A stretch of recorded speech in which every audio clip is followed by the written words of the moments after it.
మూడో తరగతి, నాలుగో తరగతి, 10th క్లాస్ అవ్వాలి. అది అడ్డం, అది పెద్ద అడ్డం అనమాట. ఈ తల్లి బెంగ. ఇంకా ఆ 10th క్లాస్ కూడా అయిపోయింది అనుకోండి, ఇంటర్మీడియట్ ఎంసెట్లో సీటు రావద్దు, లేకపోతే మరి అలాగే భవిష్యత్తు ఏముంది అసలు. అందుకే టెక్నో స్కూల్లో చేర్పించారు, 2 ఎకరాలు అమ్మేసి చేర్పించారు. ఆ ఇంటర్మీడియట్ కూడా అయిపోయి ఎంసెట్ కూడా అన్ని కోచింగ్లు కూడా అయిపోయిన తర్వాత ఇంజనీరింగ్ ఎంసెట్ అయిపోయింది కదండి, మీ వాడికి ఇంజనీరింగ్ సీట్ వచ్చింది కానీ ట్రిపుల్ ఈ రాలేదు. మధ్యలో డిడిఈ అని ఏదో వచ్చింది, ట్రిపుల్ ఈ రాలా. అది రావద్దు. ట్రిపుల్ ఈ కూడా వచ్చేసింది అనుకోండి, బాగుందండి మంచి సీట్ వచ్చిందంటే, వచ్చిందండి ఇంజనీరింగ్ అవ్వాలి కదండి, క్యాంపస్ ఇంటర్వ్యూ అవ్వాలి, ఉద్యోగం రావాలండి. అదొకటి. క్యాంపస్ ఇంటర్వ్యూ కూడా అయ్యాక మన వాడు సెలెక్ట్ అయ్యాక వస్తే వచ్చింది కానండి టీసీఎస్లో రాలేదండి, సిటీఎస్లో వచ్చింది. టీసీఎస్లో కూడా ఉద్యోగం వచ్చాక మనం పలకరించి, ఏమమ్మా మీ వాడికి టీసీఎస్లో వచ్చింది కానండి, ప్యాకేజీ అంత బాగుండలేదు. ప్యాకేజీ కూడా సరయ్యాక మీ వాడికి 40 లక్షల ప్యాకేజీ ఇట్ట ఏకంగా నెలకి 3 లక్షలు పైన పడిందమ్మా, బ్రహ్మాండంగా ఉంది, బాగుంది కదా. ఏమిటోనండి ఇవన్నీ వేసరికి 30 ఏళ్ళు వచ్చే మా అబ్బాయికి పెళ్ళి అవ్వట్లేదండి. ఏదో మొత్తం మీద కష్టపడి గంత తగ్గ బొంతను ఒకదాన్ని తీసుకొచ్చి కట్టి పారేసాక, పెళ్లి కూడా ఈ క్యాటరింగ్ పెట్టాక మనం భోజనానికి వెళ్ళి మొత్తం మీద పెళ్లి చేసేసారండి అంటే, బాగుందండి, బాగుంటుంది, దంపతులు బాగుండాలి కదండి. మళ్ళీ అది కూడా ఇక్కడ పెళ్ళినాడే సెంటిమెంట్, మన కాలం కాదండి అంటూ. అందుకని వాళ్ళు కూడా బాగున్నాక 2 ఏళ్ళు కలిసాక 3 ఏళ్ళు అయ్యాక, ఏమంటే మీ కొడుకు కోళ్ళు అంతా బాగున్నారంటే, అంతా బాగానే ఉన్నారని. ఏమిటో మా కోడలు నీళ్ళు వేసుకోలేదండి. ఇంకా అసలు ఈ అత్తగారు నీళ్ళు వేసుకోకుండా ఉంటే ఈ గొడవ ఏది లేకుండా ఉంటుంది. ఇదేనండి మన కోరికలు. ఐశ్వర్యం ఉన్నంత మాత్రం సరిపోయిందా? సంతాన లక్ష్మి అంటాం. సంతానం ఉన్నంత, ఒక సంతానం ఎక్కువ మంది ఉండేవాళ్ళకి మళ్ళీ ఐశ్వర్యం ఉండదు. ఐశ్వర్యము సంతానం అన్నీ ఉన్న వాడికి చదువు రాలేదనుకోండి, డబ్బుకు లోట్లేదండి, మా వాడికి చదువు రావట్లేదు అని ఇంకాస్త మంచి స్కూల్లో చేరుద్దాం. వీడు ఎంత అజ్ఞాని అంటే డబ్బులు బట్టి చదువు వచ్చేస్తుంది అనుకుంటాడు. మంచి స్కూల్ అంటే డబ్బు ఎక్కువ తీసుకునే స్కూల్. మంచి స్కూల్ అంటే మన ఉద్దేశం అదే, ఎన్ని లక్షలు వసూలు చేస్తే అంత గొప్ప స్కూల్. అందుకని ఇంకాస్త డబ్బు కడితే చదువు వస్తుందా? అలా అయితే చాలామందికి వచ్చేది.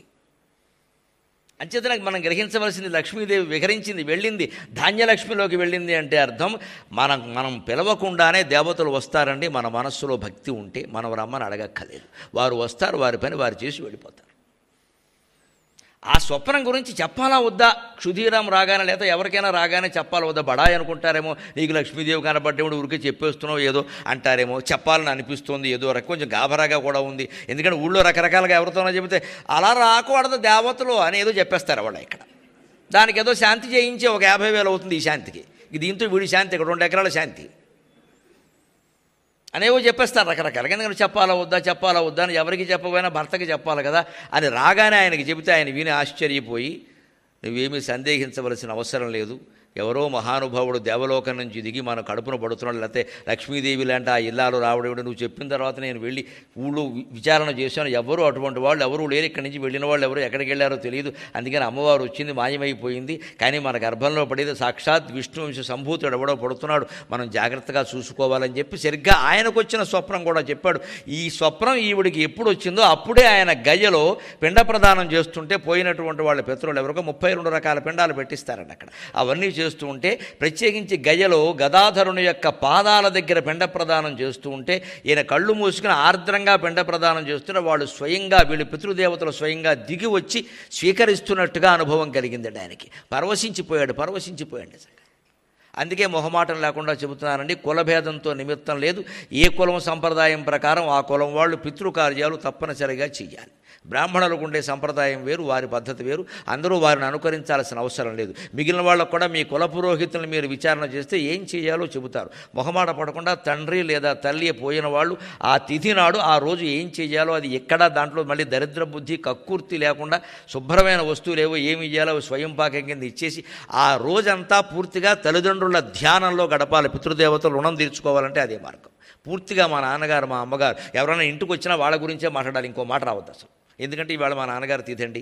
అందుకే ఒక సంప్రదాయం ఉందండి మనలో, ఆ తిథి నాడు మా నాన్న తద్దినం అని ఘోరంగా మాట్లాడరండి. అలాగే మా నాన్నగారు వచ్చారంటారు గౌరవంగా.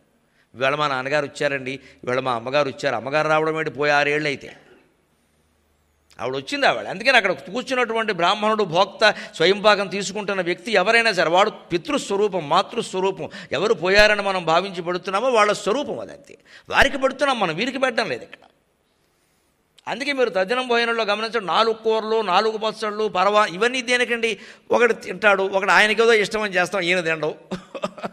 ఈయనకి ఇది ఇష్టమో కాదు అని 4 రకాలు చేస్తే ఏదో ఓటు కాకపోతే ఓటేనైతే అంటారు. అక్కడ స్పష్టంగా ఒక మాట ఉంటుందండి, బాబు వడ్డించిన పదార్థాల్లో మీకు ఇష్టమైనవి స్వీకరించి ఇష్టం లేనివి పరిచయించి మమ్మల్ని మా పితృదేవతల్ని తరింపజేయవలసిందిగా ప్రార్థన, వశిష్ఠ వామదేవులు లాంటి వాళ్ళు మాకు లభించారు అని దండం పెడుతూ మాట్లాడతామండి. అక్కడ భోజనం పెట్టి వశిష్ఠ వామదేవులు లాంటి వాళ్ళు మాకు లభించారు భోక్తలుగా, ఇందులో మీకు ఇష్టమైనవి తినండి, మేమేం బలవంతం పెట్టట్లా, వదిలేయడం తప్పు అనకూడదని వాళ్ళు వదిలేస్తే వదిలేస్తారు, అది వేరే విషయం. అది వాళ్ళకి ఇష్టం లేకపోతే ఎలా తింటారు?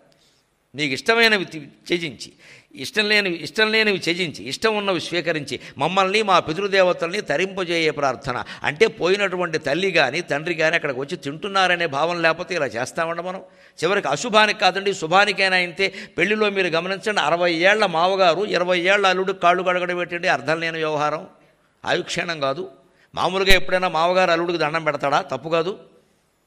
అక్కడ మాత్రం కాళ్ళు కడుగుతారండి ఖచ్చితంగా. అక్కడ ఏమంటారంటే లక్ష్మీనారాయణ స్వరూపస్య బ్రాహ్మణస్య అంటారండి.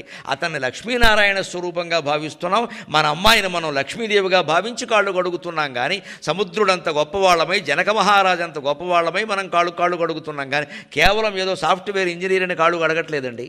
వాళ్ళకైతే కాళ్ళు కడగక్కల, బూట్లు ఉంటాయి, బాగానే ఉంటాయి కాళ్ళు. అసలు విప్పితే కావి మనం కడగడానికి. సాఫ్ట్వేర్ ఇంజనీర్ అయితే కాళ్ళు కడగక్కల, శ్రీ మహావిష్ణువు కాబట్టి కడుగుతాం. అంటే భావన ఎప్పుడు హిందూ ధర్మంలో గొప్ప విషయం అండి ఈ భావన భావన భావన భావన. లలితా సహస్రంలో మనం మూలాధారైకనలయ బ్రహ్మగ్రంథి విభేదిని మణిపూరాంతరయుత విష్ణుగ్రంథి విభేదిని ఆజ్ఞాచక్రాంతరాళస్థ రుద్రగ్రంథి విభేదిని అని చదువుకుంటూ పోవడం కాదు. మూలాధారైకనలయ బ్రహ్మగ్రంథి విభేదిని అంటే కళ్ళు మూసుకుని మూలాధారం ఉండే ఆసన స్థానంలో ఆవిడ బ్రహ్మగ్రంథిని ఛేదిస్తున్నట్టుగా భావన చేయాలి. ఇమేజినేషన్ భావన చేయాలి. అంటే సావకాశంగా చదవాలి. అంటే 10 సార్లు చదవడం 20 సార్లు చదవడం పూర్తి చేయడం ఈ నియమాలు పెట్టుకోకూడదు. ఇదేమి గిన్నిస్ బుక్ రికార్డు కాదు. మేము 100 మంది కలిసి ఒక్కొక్కరు 100 సార్లు చెప్పినా 10,000 సార్లు చదివాం. దేవతలు ఎప్పుడు ఈ బల్క్ ప్రోగ్రాములు చూడరు, అసలు అక్కడికి రారు వాళ్ళు. ఇదంతా ఏదో హడావుడు జరుగుతుంది వదిలే అంటాడు. అంతకంటే ఎవడో అది పట్టుకుని ఒక్కొక్క మాట వాడికి ఒళ్ళు గగురు పొడిచేలా చేసేస్తుంది. సవ్యమార్గస్థ సర్వాపద్వినివారిణి, ఆపదలో ఉన్నవాడికి ఆ నామం ఎలా పనిచేస్తుందండి? సర్వాపద్వినివారిణి అనగానే కళ్ళనీళ్ళు రావండి. అన్ని ఆపదల్ని నివారిస్తుందట, నాకు వచ్చిన ఆపద కూడా తప్పకుండా నివారిస్తుంది అమ్మవారు అన్న నమ్మకం కలగదా? ఆ భావనను కాసేపు అనుభవించద్దా? ఫీల్ అవ్వడం అంటారు ఇంగ్లీష్లో. ఆ ఫీలింగ్ ఏమి ఉండద్దా? ఫీలింగ్ అంటే ఇదేనండి, చదువుతూ ఫీలింగ్ అంటే ఇదే. ఎంతసేపు ఊరికే చదివేసేసి సరిగ్గా చదివామా లేదా, పెద్దవాళ్ళని కూర్చోబెట్టాం, శుక్రవారం చదివామా లేదా, స్నానం చేసి చదివి ఇవన్నీ లెక్కలు రాసుకుంటారా? దేవతల పనే లేదా? నువ్వు ఏ చీర కట్టుకున్నావో, స్నానం ఎన్నిసార్లు చేసావో, పక్కన ఎవరున్నారో, దేవాలయంలో చదివావో, బస్టాండ్లో చదివా, ఇవన్నీ పెద్ద విషయాలా? సర్వాపద్వినివారిని అంటుంటే బాధ భావన కలగట్ల. అలాగే ఒక వ్యాధితో ఉన్నవాడు లలితా సహస్రం చదువుతుంటే సర్వవ్యాధి ప్రశమని సర్వమృత్యు నివారణ అంటుంటే ఆ వ్యాధి ప్రశమనమైనట్టుగా మనం భావన చేయొద్దా? భావన చేయకపోతే ఎలా తగ్గుతుంది? ఊరికే మంత్రం చదివేసి తగ్గిస్తుందా? ఒక మందుబిళ్ళ మనం వేసుకుంటున్నామంటే మందుబిళ్ళ మీద విశ్వాసమే కదండి. అది శుద్ధమొక్క పొడైనా మనకి తెలియదుగా, వాడు కలిపినా అది మందుబిళ్ళే అనుకుంటున్నాం. డాక్టర్ దగ్గర చెప్పాడు, ఆ డాక్టర్ మీద మనకి నమ్మకం, పలానా డాక్టర్ గారు నాకు నమ్మకం అండి, ఆయన చెయ్యి చాలా మంచిదే అంటున్నాం, మనం హస్తవాసి అంటున్నాం. ఆయన చెప్పగానే వెంటనే వేసుకుంటున్నాం. ఆ విశ్వాసం చాలా పనిచేస్తుందండి మందుబిళ్ళ కంటే ఎక్కువగా. అంచేది డాక్టర్ మీద ఎప్పుడు విశ్వాసం ప్రధానం.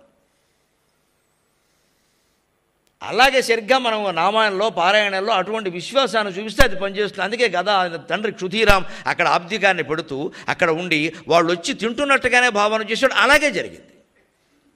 అంతేకాదు ఆ రాత్రి గయాక్షేత్రంలో శయనిస్తే ఆయనకి శ్రీ మహావిష్ణువు స్వప్నంలో కనిపించాడు. ఎంత అదృష్టం చేసుకున్నాడండి నిజంగా. మామూలుగా కాదు, కనిపించి నీ కడుపున పుట్టబోతున్నానయా ధర్మాన్ని ఉద్ధరించడానికి, పిల్లాన్ని జాగ్రత్తగా పెంచే, నువ్వు పేదవాడివేనా జాగ్రత్తగా పెంచే, సత్యానికి కట్టుబడ్డావని నీ కడుపున పుడుతున్నానయా. మనం గుర్తుపెట్టుకోవాలమో పిల్లలకి సత్యాన్ని మాట్లాడడం అలవాటు చేస్తే మనం కూడా అబద్ధం ఆడకూడదనే నియమం పెట్టుకుంటే బంగారం లాంటి సంతానం కలుగుతారు. మనకు కాదు, వాళ్ళకేనా తరతరాలకే అటువంటి వాళ్ళే కలుగుతారు. సత్యానికి అంత స్థానం ఉంది. సత్యం నుంచి పక్కకి వెళ్ళబట్టే భారతదేశం ఈవేళ హీనస్థితిలో పడిపోయింది. సత్యమేవ జయతే అని పైన రాసుకుంటున్నాం. సత్యాన్ని మనమే కావాలని కూనీ చేస్తున్నాం.